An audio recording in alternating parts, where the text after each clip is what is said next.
성가대 찬양이 활기차고 은혜가 넘칩니다. 오늘도 참 좋은 날입니다. 성스러운 주일 아침에 오늘 또 변함없이 주님을 사랑하는 여러분들에게 주님의 크신 은혜와 은총과 축복이 함께하기를 소원합니다.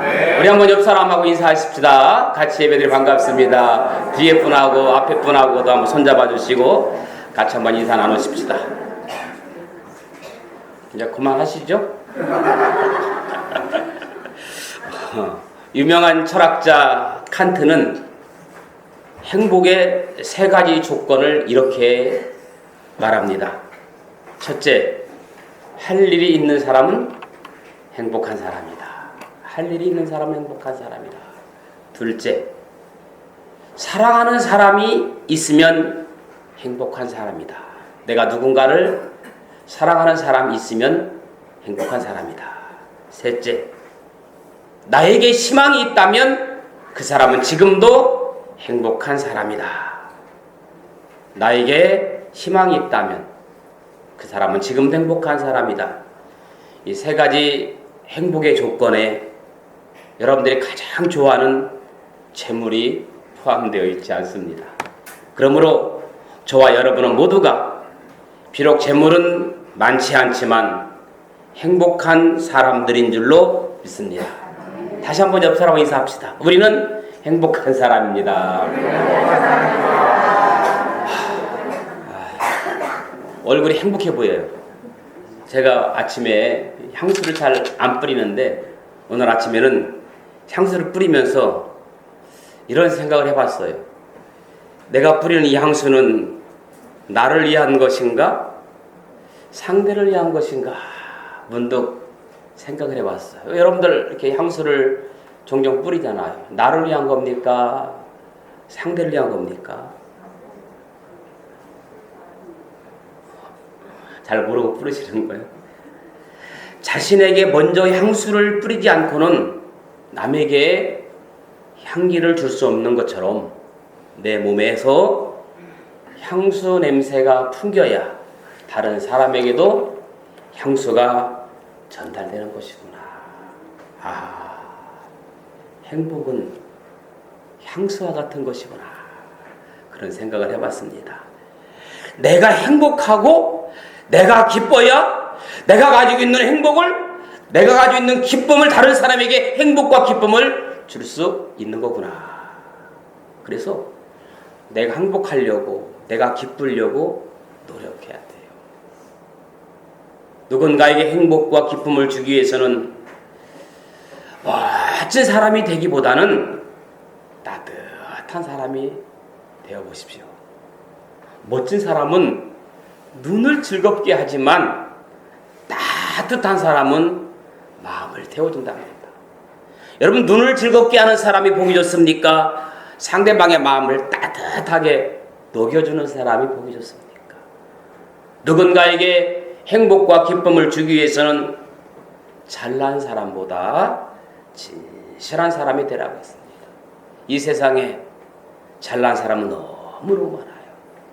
잘난 사람은 많지만 진실한 사람은 찾기 어렵더라.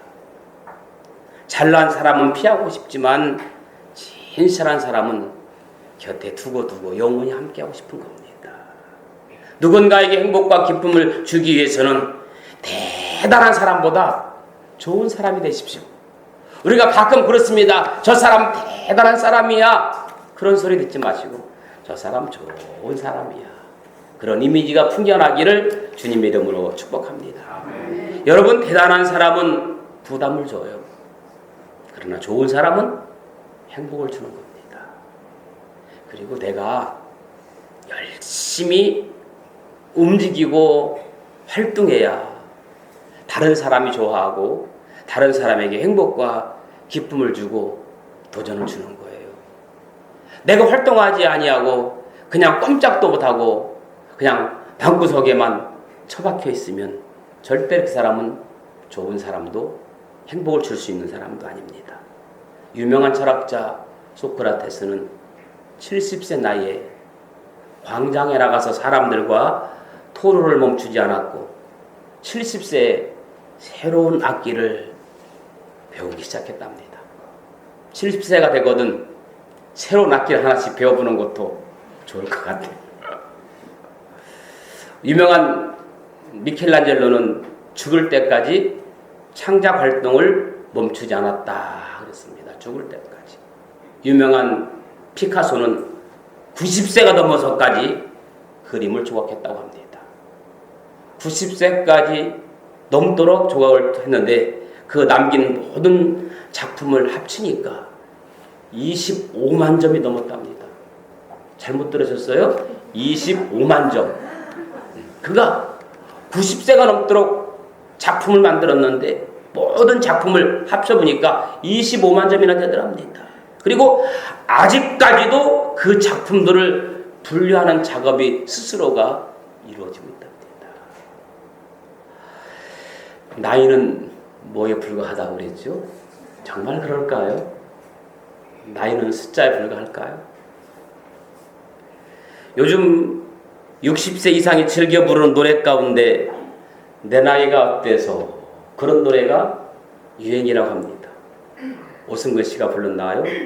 야야야 내 나이가 어때서 사랑에 나이가 있나요? 가사가 그래요. 뭐 눈물이 나네요. 내 나이가 어때서 사랑하기 딱 좋은 나이인데 그렇게 하더라고요.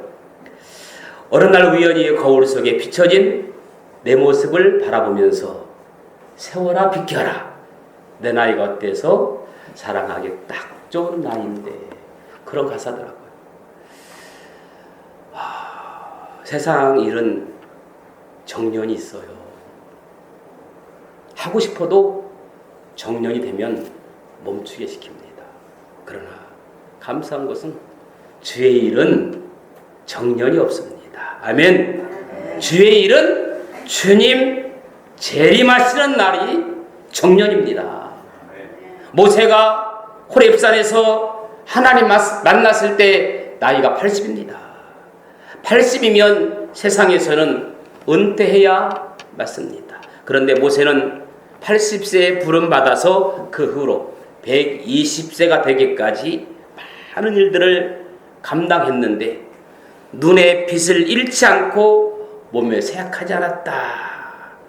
모세는 한 번도 자신의 나이에 대해서 말하지도 그리고 다른 사람 나이를 묻지도 않았답니다. 여러분 교회에서는 나이 묻는 거 아니에요. 아셨죠?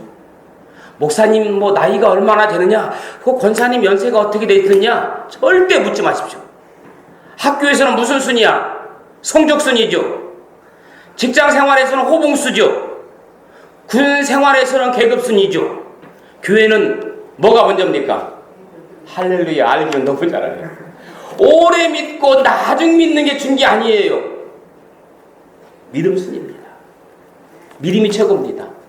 다른 거 보지 말고 그 사람 교회 다녔는지 몇 년 됐는지 그것 따지지 말고 저 사람이 정말 얼마큼 믿음이 없는지 있는지 그것을 스스로가 파악해보고 내가 믿음이 성장되기를 예수님의 이름으로 간절히 축원합니다. 구원은 무엇으로 받아요?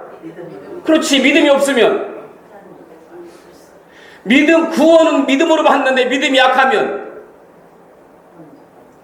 그렇게 또 못 받는다고 말하지 말고 강하게 너무 그렇게 강하게 집사님. 에베소 2장 8절에 너희가 그 은혜로 인하여 믿음으로 말미암아 구원을 얻었나니 이것이 너에게서 난 것이 아니라 하나님의 선물이라 했어요.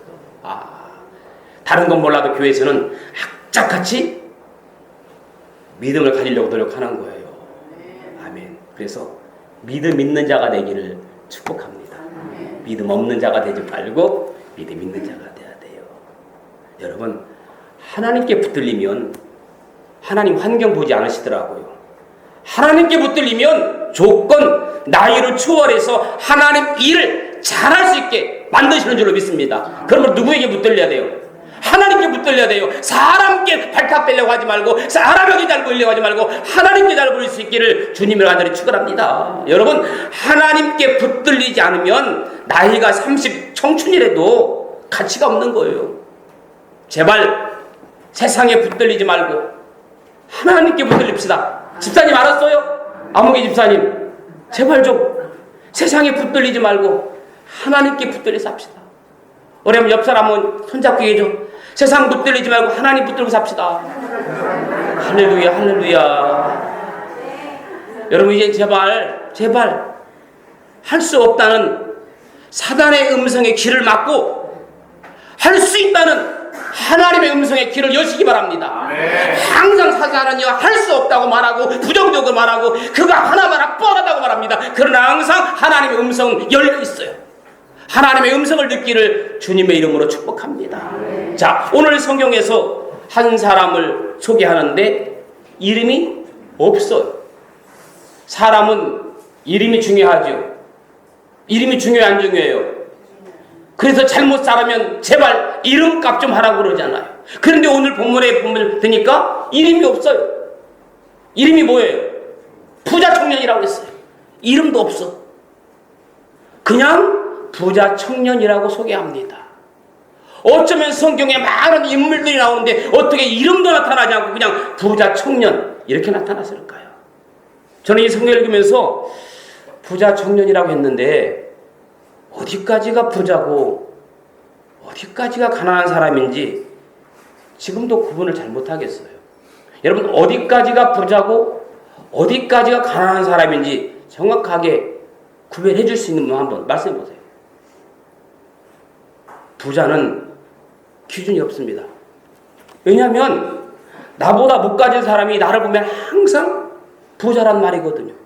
저는요 저를 보고 목사님들 가운데 부러워하면서 부자라고 말하는 목사님들도 있어요. 속으로 네가 내 마음 어떻게 알겠니? 그러면서 한편으로는 그래 가난한 사람 가난한 목사라는 소리 듣는 것보다 부자 소리 듣는 게 훨씬 좋구나 그런 생각을 해봐요.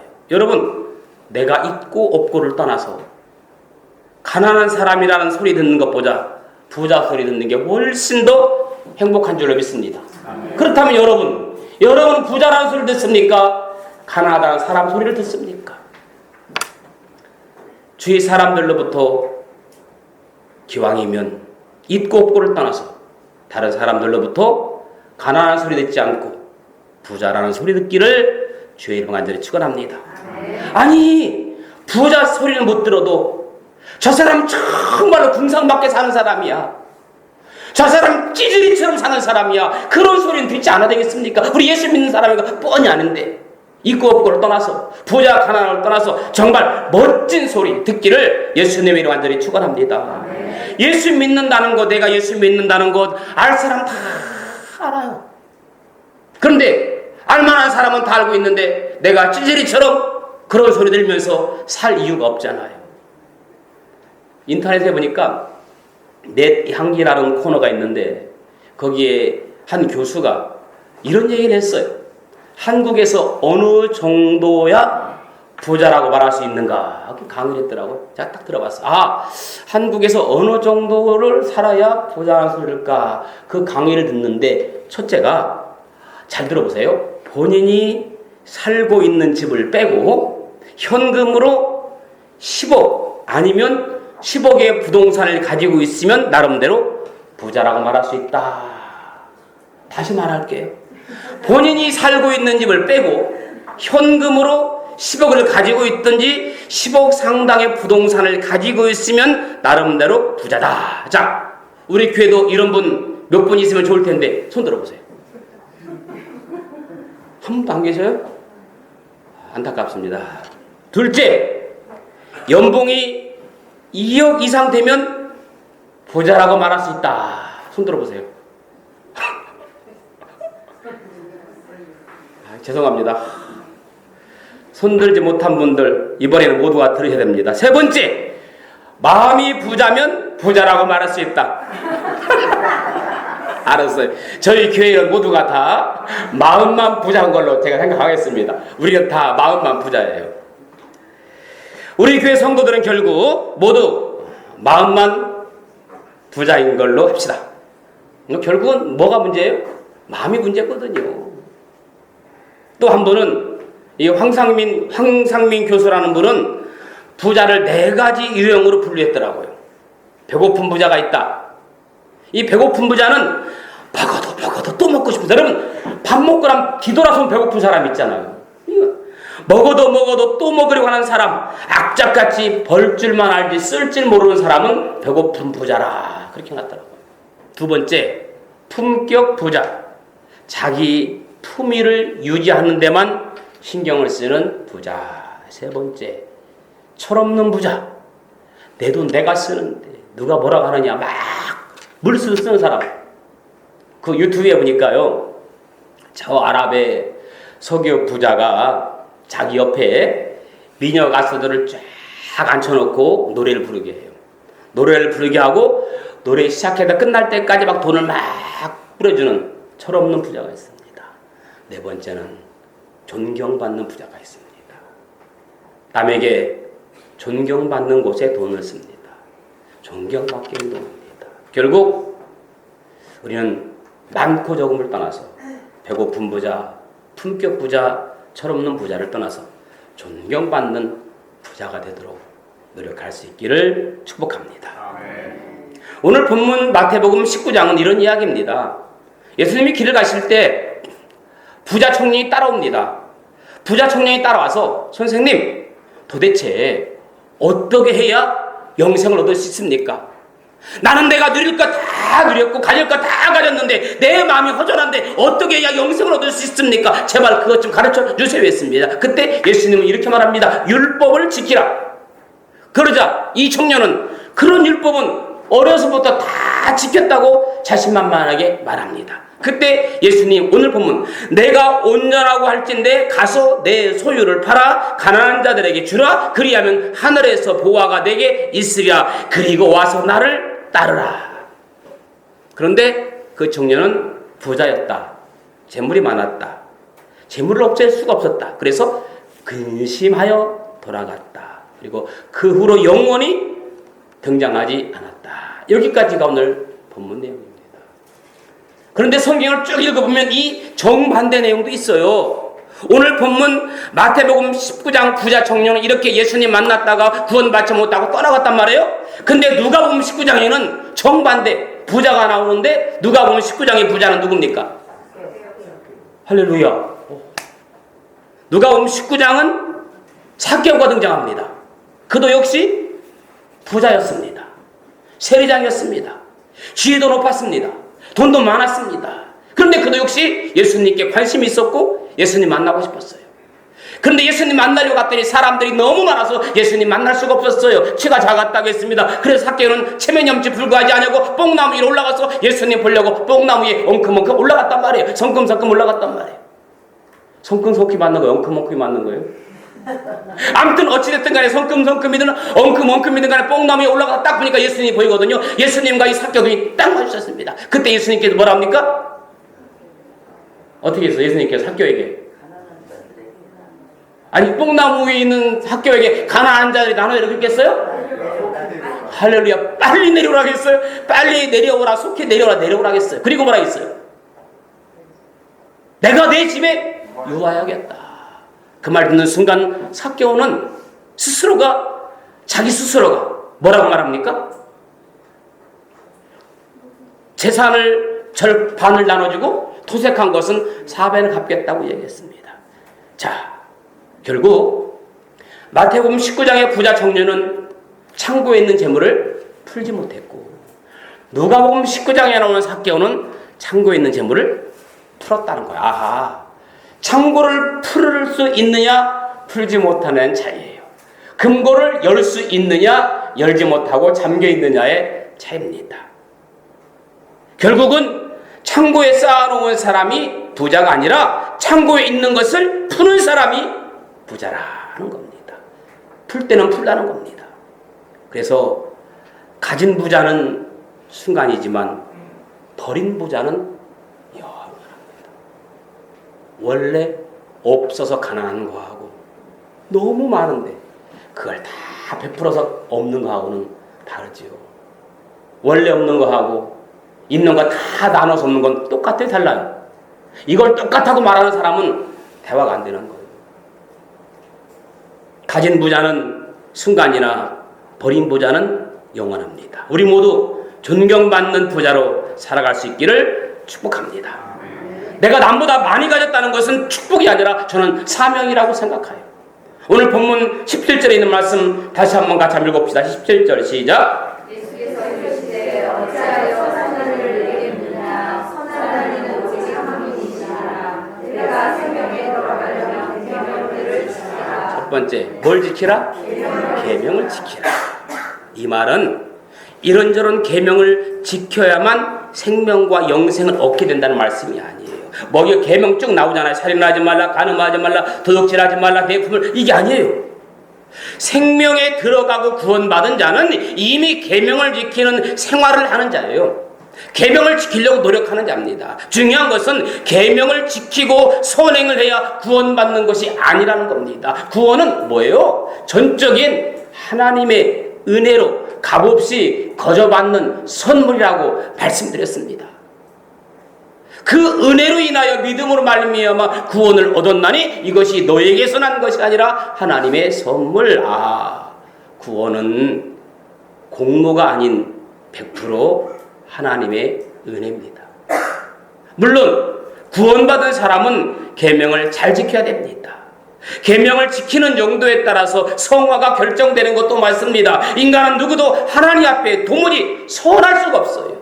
왜? 로마서 3장 23절의 말씀이니까 모든 사람이 죄를 범하였음에 하나님의 영광에 이르지 못하더라.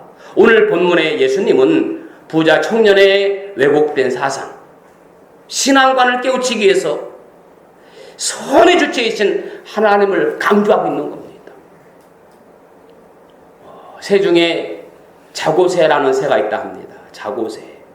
이 새는 다른 새들이 알을 품으면 자기도 알을 품는 신용만 해요. 다른 새들은 정말 알을 품어서 부화시키려고 알을 품는데 이 자고새는 남들이 그렇게 하고 있으니까 자기는 그냥 못하니까 흉내만 내는 겁니다. 자, 이런 비유가 어떨는지 모르지만 오늘날 성도들 중에 자고새 성도가 많을 거라고 생각합니다. 실제로 영적이지는 않은데 거룩하지는 못한데 충만하지는 못한데 주님을 품은 듯 만 듯 모양만 내는 성도들. 그러다가 모두가 품고 있을 때는 모르겠죠. 다 날아갔을 때 거기에 부하가 되지만 자고새가 날아간 자리에는 아무것도 남지 않는다는 겁니다. 기도 후, 예배 후에, 말씀 묵상한 후에, 헌신한 후에 아무것도 남아있지 않아서 기진맥진하며 허무해하는 성도들이 있다면 얼마나 불쌍할까요? 신앙생활은 취미가 아니거든요. 가끔 어떤 분이 그런 얘기를 해요. 목사님, 나는 아무 취미가 없어서 그냥 교회나 취미로 한번 다녀보려고. 이런 얘기 뭐라고 해야 될지 모르겠어요. 취미가 없어서 그냥 취미로 한번 그냥 교회를 다녀보겠다고 할 때 글쎄요, 그냥 취미로라도 다니세요 이렇게 해야 되는 건지 어떻게 해야 되는지 모르겠어요. 신앙생활은 취미가 아닙니다. 취미는 여러분 실직 나면 다른 거잖아요. 신앙생활 취미로 하면 오래 못 가요. 신앙생활은 취미가 아닙니다. 더군다나 어떤 관념 지식은 더 아니에요. 신앙생활은 풍성한 거고 실제입니다. 어떤 사람은요, 상황이 최악인데도 사방을 둘러봐도 가뭄인데도 어디서인지 솟아오르는 마치 옹달샘 같은 신앙이 있더라고요. 여러분, 옹달샘이 뭔지 압니까? 옹달샘은 마르잖아요. 계속 흘러넘쳐요. 뭐 요즘은 등산할 기회가 없지만 가끔 어렸을 때 이렇게 등산하다 보면 막 갈증이 나잖아요. 그럼 그때 산 높은 중턱에 옹달샘 물이 이렇게 똑똑 떨어지고 그 옹달샘 하나 종제기가 놓여 있습니다. 그때 그 옹달샘 물은 정말 갈증을 해소해주는 청량음수 같은 존재입니다. 그러므로 오늘 저와 여러분들에게 옹달샘의 은혜를 사모하십시오. 전심으로 간구하십시오. 마음으로 간청하십시오. 오늘 여러분은 비 오기를 기다리는 우기형 성도입니까? 아니면 가뭄에도 마르지 않는 옹달샘 신자입니까? 저는 여러분들의 신앙이 가뭄에도 마르지 아니하는 옹달샘의 은혜가 있기를 주님의 이름으로 축복합니다. 21절에 있는 말씀이니까 가나안 자들에게 주라. 그리하면 하늘에서 무엇가? 보화가 내게 있으리라. 그리고 와서 나를 따르라 하시니. 여러분, 여기에서 여러분 마음에 와닿는 단어가 뭐예요? 뭐예요? 하늘에 보화가 있으리라, 이 단어가 와닿습니까? 그런데 주님이 말씀하시는 것은 하늘에 보화가 있으리라가 아니고 가난한 자들에게 주라가 먼저거든요. 그렇죠? 가난한 자들에게 주라. 예수님은 사람이 재물과 하나님과 함께 온전히 섬길 수 없음을 알고 계십니다. 여러분, 사람이 본성적으로 탐욕스러운 존재이기 때문에 재물이 많을수록 하나님보다 재물을 더 의지하게 되어 점점 하나님 멀어지는 걸 알아요. 오죽했으면 하나님과 재물을 겸하여 섬길 수 없다고 성경은 그렇게 말씀합니까? 결국 부자 청년은 율법에 나타난 외적인 계명들을 다 준수하려고 했지만 형식적인 차원에 머무른 겁니다. 하늘의 보화는 이 부자 청년이 찾아 헤매는 영생을 의미합니다. 세상에는 두 가지 사랑이 있는데, 하나는 받기만 하려는 세상의 헛된 사랑, 다른 하나는 받은 사랑을 나누어주는 하나님의 사랑입니다. 그런데 이런 이야기를 해요. 받는 사람은 항상 받을수록 갈증이 따르지만 주는 사랑은 기쁨이 가져다 준다. 받는 사랑보다 주는 사랑의 기쁨이 2배라는 말입니다. 마지막으로 오늘 본문 21절 끝부분입니다. 끝부분에 뭐라 하겠습니까? 그리고 와서 나를 따르라 하시니. 나를 따르라. 온전한 성도와 제자가 되기 위해서는 결국 단계가 있습니다. 첫째, 계명을 지키고 하면. 둘째, 소유를 팔아 가난한 자에게 주고. 3단계, 그리고 와서 주님을 따라라. 결국 최종 단계는 뭡니까? 모든 것을 버리고 포기하고 주님을 따르는 것. 제자가 되기 위해서는 자기를 부인하고 자기 것을 포기해야만 끝까지 예수님을 온전히 따를 수 있다는 것. 우리 주님은 우리가 주님의 팬이 아닌 제자가 되길 원합니다. 여러분, 제자와 팬은 다르다고 제가 말씀을 드렸습니다. 제자와 팬은 달라요. 미국의 카일 아이들먼이라는 목사님이 쓰신 팬인가 제자인가 라는 책이 있습니다. 팬인가 제자인가. 그 책을 읽어보면 팬과 제자의 차이점을 나열하면서 팬은 어디까지나 팬이다 라고 말합니다. 여러분, 팬은 관람석에서 앉아서 열심히 열렬히 응원해요. 열성 팬은 내가 응원하는 팀의 유니폼도 입고 또 선수들에 관해서 모르는 게 없고 최근 기록까지 줄줄이 다 저 선수는 3할 때 저 선수는 다 알고 있습니다. 그러나 팬은 그렇게 응원하다가도 내 마음이 변하거나 응원하는 팀이 자꾸 패하면 좋아하던 마음도 서서히 식어지고 심지어는 다른 팀으로 옮겨가기도 합니다. 제가 언젠가도 말씀드렸지만 저는 프로야구를 참 좋아해요. 다 좋은데 너무 시간이 6시간 막 길게 보니까 볼 수가 없는 거예요. 그런데 제가 응원하는 팀이 자꾸 지니까 재미가 없어지잖아요. 재미도 없고 나중에는 저도 모르게 옮기게 됩니다. 저도 처음에는 LG를 응원하다가 너무 못하니까 하나로 옮겼습니다. 그런데 요즘 하나가 7연패 8연패를 하고 있으니 지금 옮길까 말까 생각 중이고, 야구 안 본다고 했다가도 마지막 궁금해서 또 보게 돼요. 그러면 또 졌으면 화가 나요. 내가 이제 결과도 안 본다. 그러면서 결과도 보고 있어요. 제 마음속에 옮기는 것은 자유니까 팬은 팬이다 라고 생각이 되어집니다. 예수님 주위에도 팬은 많았어요.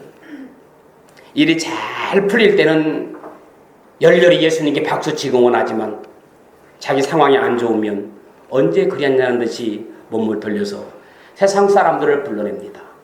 예수님을 좋아하는 팬이에요. 오늘날 교회의 가장 큰 문제는 스스로 그리스도인이라고는 말은 하지만 정작 십자가를 지고 십자가를 따를 생각은 추호도 없는 팬들이 많다는 겁니다. 온갖 혜택을 바라면서 예수님 주위로 몰려드는 팬들은 많지만 자신이 희생할 만큼 예수님이 십자가를 질 만큼 그 십자가를 지는 제자는 없다는 겁니다. 예수님 우리 삶을 뿌리채 뒤흔들기를 원하십니다. 예수님 우리를 팬이 아니라 제자 삼기를 원하십니다. 가서 제자 삼으라. 그러므로 너희는 가서 모든 족속으로 제자를 삼아 아버지와 아들과 성령의 이름으로 세례를 주고 내가 너에게 분부한 모든 것을 가르쳐 지키게 하라. 불지어다 세상 끝날까지 내가 너희와 항상 함께 있으리라. 주님은 함께 있기를 원해요. 영원히 함께 있기를 원해요. 중간에 떠나거나 포기하는 것이 아니라 끝까지 함께 갈 수 있는 제자가 되기를 원해요. 사랑하는 여러분, 여러분들도 팬이 아니라 잠깐 왔다 가는 사람이 아니라 영원한 주님과 함께 할 수 있는 제자가 될 수 있기를 주님의 간절히 축원합니다. 아멘. 저는 중간중간에 교회를 떠나는 사람 보면 너무 마음이 아파요. 영원히 주님 모시는 그날까지 제자가 될 수 있기를 축복합니다. 여러분, 팬은 약간의 손질만을 생각하지만 예수님은 완전히 수리하기를 원합니다. 팬은 약간의 조정을 생각하며 예수님께 오지만 예수님은 완전 분위기에서 수리하기를 계획하고 계십니다. 팬은 예수님의 가르침만 원하지만 예수님은 그의 삶을 송두리째 뒤흔들어서 제자 만들기를 원합니다. 구약의 노아는 하나님 따르기 위해 주위의 사람들의 조롱을 견디어가며 방주를 만들었습니다. 다른 사람은 하나님 믿는다고 미쳤다고 말했지만 노아는 끝까지 그 조롱을 무시하고 방주를 만들었습니다. 노아는 제자입니다. 다니엘은 하나님을 따른 죄로 사자굴에 던져야만 했습니다. 이런 조롱과 희생과 죽기를 각오한 삶이 바로 제자의 삶입니다. 예수 믿는다는 이유로 조금 손해보면 어떻습니까? 욕을 먹으면 어떻습니까? 예수님 생각하면서 좀 참으면 어떻습니까? 버럭하지 말고 좀 참으면 어때요? 누구 생각하면서? 예수님 생각하면서 거기다 좀 덧붙여서 그냥 목사님 생각해서 참아. 에? 니고데모처럼 아무도 보지 않는 밤에만 예수님을 따르는 것은 진정한 제자의 모습이 아니라 전형적인 팬의 모습입니다. 제자의 삶은 모든 것을 주님께 맡기고 주님과 더불어 죽고 더불어 사는 일체의 삶에 각오해야 합니다. 오늘 본문의 부자 청년은 잠시 보장된 현재 때문에 영원히 보장된 영생과 천국을 잃어버리는 최대의 불행한 선택을 했습니다. 여러분, 세상에서 가장 불쌍한 사람 중에 하나는 예수 믿으면서도 맡기지 못하는 삶입니다. 그러나 이보다 더 불쌍한 사람은 하나님께 맡기고도 불안에 떠는 사람, 그리고 맡긴 것을 도로 찾아 끌어안고 낑낑대며 사는 사람들입니다. 이보다 더 비참한 사람은 예수 믿으면서도 돈과 명예와 권력의 문제들을 맡기고 사는 사람들. 진정 맡긴 자에게만 그 증표를 뭘 줘요? 맡긴 자에게 뭘 줘요?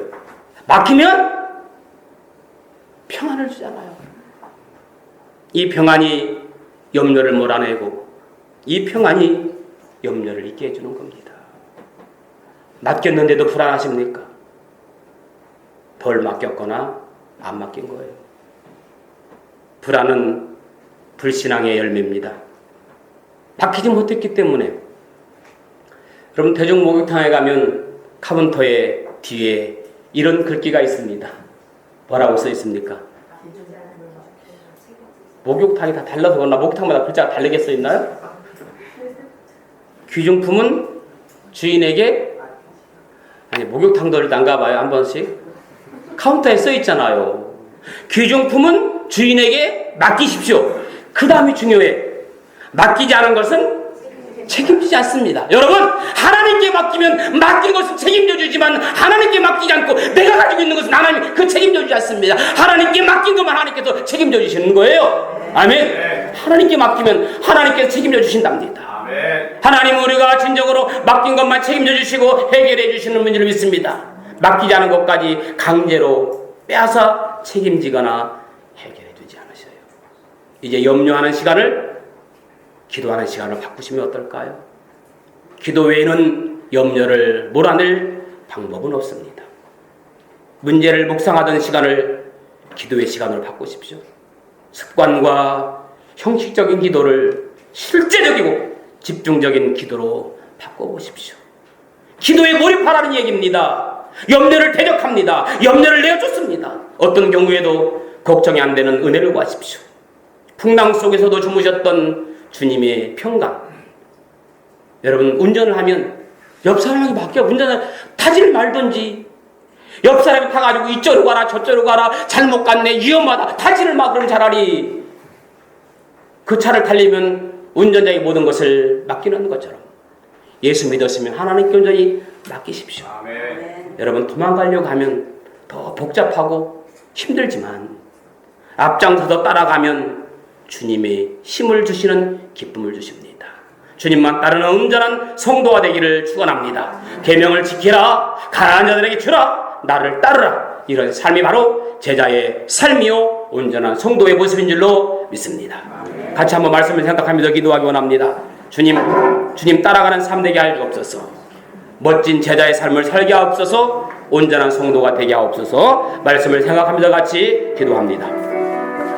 좋으신 아버지 하나님, 은혜와 사랑을 감사합니다. 주의 계명을 지키며 가난한 자들에게 주며 나를 따르라겠던 예수님의 교훈을 본받는 온전한 성도의 삶을 살게 하여 주옵소서.